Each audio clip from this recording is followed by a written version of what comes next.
bad are things for Giannis and the Bucks? Definitely in a bad place right now. I think when I watch the Bucks, what I'm seeing, a couple of things. I think I'm seeing right now a loss of belief. Right? They just don't have that swagger that you would expect a team with Giannis Antetokounmpo and Damian Lillard to have.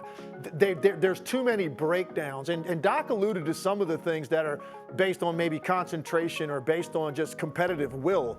I'm seeing some of that as well. They've had defensive issues all year, and I think we really started to see early on the impact of not having Jrue Holiday as your point of attack defender and the difference that makes with a guy like Damian Lillard, who mainly is going to do his damage on the other end of the floor. I don't think people put maybe enough stock into that difference going into the season because everybody had the Bucks in the top 2 in the East.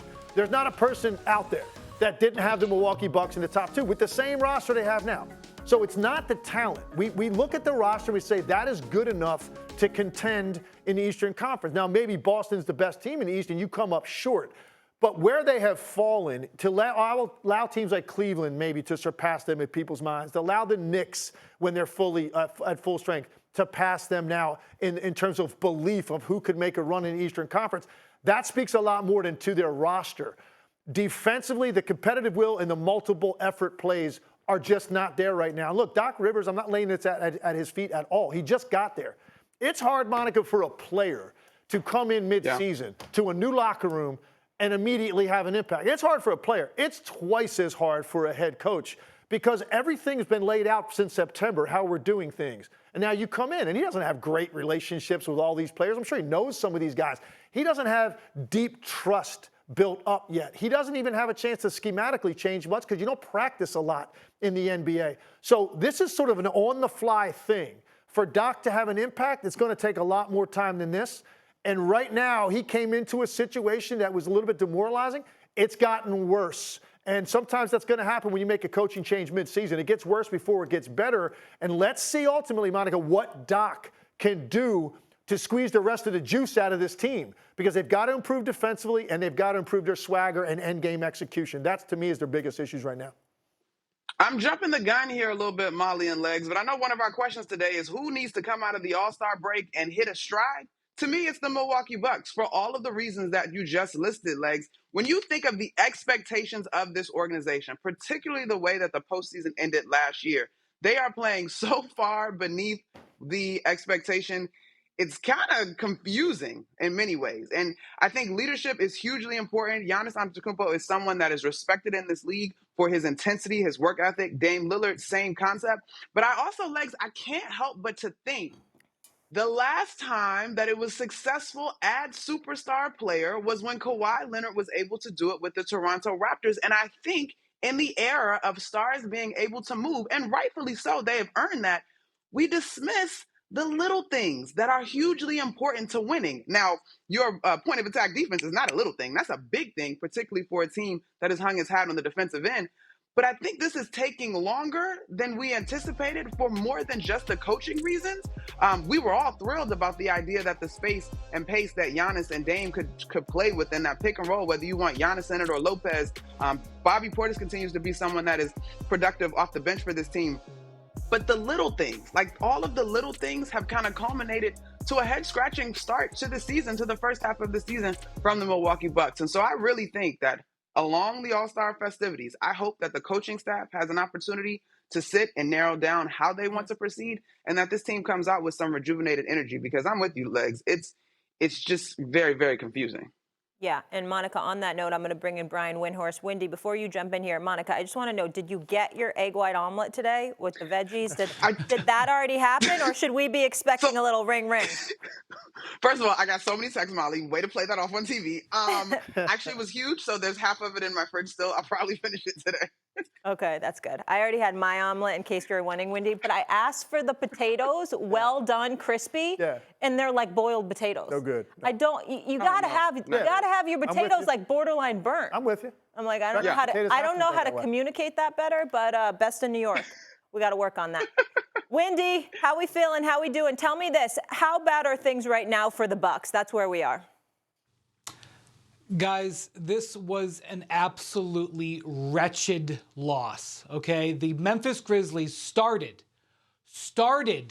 2 guys on 10-day contracts, one guy who'd been with them for about 48 hours. And one of the reasons they started was because a guy that they signed to a 2-way contract a few weeks ago, Scottie Pippen Jr., was injured. And they beat the Bucks. So before we go anywhere, Doc let these guys off light by saying half of them were in Cabo. Because I think that was an eye-raising quote. Doc is not afraid to talk about his players and tell the truth sometimes. They got off light compared to the performance that they put on that. Okay, so now that I've said that, I want to say it would be very easy to write the Bucks off. And it would be very easy to say that this isn't working, that this is a disaster, etc. I would encourage you not to quite do that yet. There are some indications that the Bucks have made some progress, and I know that is a tough sell at this moment, especially if you're a Bucks fan, and especially if you had huge expectations for them this year after the Dame trade, which you should. Their defense it's in these last 10 games with Doc, it has definitely gotten better. And I am not putting last night's effort up there, but there are some improvements in there. Their numbers have gotten better. In this stretch, they've been the number 12 defense. That's not exciting, but they were in the bottom 7 or 8 when he got there. Steph Curry and Ionescu will compete in a special long-distance shootout Saturday. That's going to be special. Curry's the NBA's all-time three-point leader. Ionescu, the WNBA single-season three-point record holder. Their competition marks the first time an NBA and WNBA player will go head-to-head or shot for shot. Monica, you're up first. Who you got? Ooh, okay, so let me just say that I'm all about this as a celebration. As we started the show talking about women's basketball, it is growing. And both Steph and Sabrina are about the opportunity to continue to grow the game for young people to be inspired by the shootout. Now, I understand who Steph Curry is, but women's basketball has my heart. So let's go, Sad. Let's get it done. Listen, if you're asking me, look, this has nothing to do with gender or anything else. It comes down to this. For me personally, I've never seen anybody shoot a basketball like Steph Curry. So I'm going to go with Steph. It's not even about supporting, my fellow NBA guy or anything. It's just I've never seen anybody do it at the level of Steph. I do think she's going to give a run for his money. She might beat him. But if you ask me to lay money on it, I got to go with Steph Curry. S.A.? Well, this ain't no pity party here. She could beat him. She could really shoot. A matter of fact, if it was Caitlin Clark, I would predict that she might win. But I will say this, I'm not betting against the greatest shooter God has ever created. I'm not betting against him. But it is going to be a very competitive matchup. And it's not like we haven't seen Steph lose before. Remember, Klay Thompson beat Steph Curry in a three-point shooting contest. So let's not forget years ago. So let's not forget that. He can lose, and she does have the capability to beat him, so it's going to be very interesting. That's going to be epic. My only thing is I just hope they have a lot of towels out there because we don't want the sweat to get No them. slippage. We don't want any more casualties at this ESPN.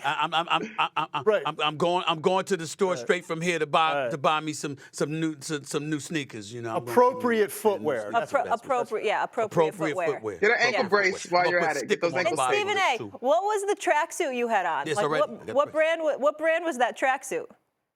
Don't worry about the brand. That was definitely a designer tracksuit too. It's the suit that I had on for Thanksgiving. Yeah. We did our Thanksgiving show in studio. Designer. Yeah. It was a flex. Yeah. We need Don't worry about some it. athletic. Don't worry gear. about it. How about you some don't gym need shorts? tips. You don't need. I'm not giving you any tips. Shorts? I'm not giving you any tips. You know what I'm saying? I'm not giving you any tips. Are you confident Klay will thrive off the bench? Yes, I am, because I believe in Klay, but he's not out of the woods. And here's what I mean by that. I'm just talking about this one game where he had 35 points last night. Yeah, it was his best game of the season. I didn't like seeing him say that. Do you know why, Molly, Tim, Wendy? Why? Because he went 0 for 4 over 10 minutes in the fourth quarter. The issue for him has been primarily the fourth quarter that has been alarming to everybody. Certainly the 41% shooting from the field, the 37% shooting from three-point range. As low as that is, it's low for him. Most teams would love a 37% shooter from three-point range in the NBA. I'm telling you right now, that Klay Thompson that we've been saying and we've been lamenting has struggled, about 25 to 27 other teams will want that brother on their squad at that pace because that's how gifted of a marksman he truly, truly is. We're talking about one of the greatest shooters in the history of the league, okay? And so what I want a guy like Klay Thompson to hear is two things. Number one, don't try to get over, bro. Ain't nobody saying that Klay Thompson can't play. Ain't nobody saying that Klay Thompson isn't a future Hall of Famer. Ain't nobody saying that Klay Thompson is not one of the greatest shooters this game has ever known. I'm talking to one in Tim Legler right here. You know what I'm saying is true, Tim. What we're saying is you haven't measured up to a standard you spoiled us with over the course of your career before you got injured. Klay Thompson, it doesn't shoot less than 40% from three-point range. Klay Thompson's the one that beat Steph Curry in a three-point shooting contest. Klay Thompson's the one that scored 60 in the game. Klay Thompson's the one that scored 37 points in a quarter. This is who we know him to be. So the measuring stick is you. It's not that, oh, my God, you can't play anymore. You don't belong in the NBA anymore. No, it's you. What we've grown accustomed to seeing you do. And when you go in a fourth quarter, even in the midst of a 35-point explosion on 59% shooting over the first three quarters, you shot 0 for 4 in the fourth quarter over 10 minutes. That's not what Klay does. Klay is usually the dude that closes. Remember when Steph Curry was in Oklahoma, when played against Oklahoma City, and he had the big-time game, the big-time shot and all this stuff? Remember when they were down 3-2, or 3-1 rather, and they had to come back, and they went into Game 6? It was Klay that dropped 41, not Steph Curry. So the standard is simply one you've established. And I think it's important to remind Klay of that. There ain't naysayers out there saying you can't play anymore, you don't belong in the NBA, you still can't make a major contribution. Most teams wouldn't be honored to have you. What they're saying is, we are accustomed to seeing you here because you are at a level as a marksman that very few people on the planet have ever, can ever, or will ever touch. That is the narrative that he's battling right now, and he needs to understand that. You know, this is like watching a movie play out in real time, guys, because we are seeing sort of fascinating moments in a Hall of Famer's career, and he's giving us these raw interviews after these games and having these things play out right in front of us. We're watching a guy go through a very challenging transition, and he's, you know, struggling. A couple of weeks ago, he was in Brooklyn, and he got benched down the stretch, and he was, I thought, on the verge of tears at the end of the game, talking about how difficult it was in the post-game locker room. 2 nights ago, when they played the Clippers, he made a colossal mental mistake, committing a foul in the final minute that dramatically changed the end of the game, that Steve Kerr absolutely couldn't believe he made the mistake. He almost fell over onto the ground when he saw Klay right in front of the bench make this error on this foul. Klay is openly admitting he has snapped at the assistant coaches. And then you see him respond to a benching. And Stephen A., you're right. Like, ultimately, if this team's going to do anything, and there's huge pressure on this team, and he's making over $40 million, ultimately, he's just got to be better, bottom line. But I'm just wrapped up in the unfolding drama that we're seeing. And so he responds to this benching with a great game. And it wasn't a good finish, but it was a great game on a second night of a back-to-back and a tough place to play in Utah. And also, I just want to point something out. We have really gotten to see Steve Kerr do some real coaching with his sleeves rolled up with this Klay Thompson situation and this team. And I want to point out that Kerr won his 500th regular season game last night. So congratulations to him. He's had an amazing career. Stephen A., remember he turned down the Knicks job? What would have happened if he took that Knicks job for Phil Jackson? That's another story for another show. But I'm going to say he wouldn't have been watched that good. Stephen A., or we've watched Steve Kerr. We've watched Steve Kerr with this team find a way. And he's playing these younger guys, and he's been able to get Kuminga going. And this change with Klay was to put Brandon Podziemski. This guy was picked in the teens. They thought this guy would maybe be a backup his rookie year. He's been developed by the Warriors into being a starter. So this is a fascinating thing that Klay is just a part of. Look, I want to say first of all, everything you heard out of Klay Thompson when we just showed those 2 sound bites is why I love Klay Thompson. Because we can't just gloss over, overstate how difficult this must be for him mentally to, use the word he used, embrace this situation. And by the way, you can't go out there and thrive or do your job or help your team or play at your highest level unless mentally you are accepting of the situation, right? And it's a very tough thing for guys to come to terms with. So they did it. I think it was necessary to do it. I think what it did was it allowed them to unlock him and unleash him a little bit. I don't know if this is permanent, but they needed something to get Klay Thompson going.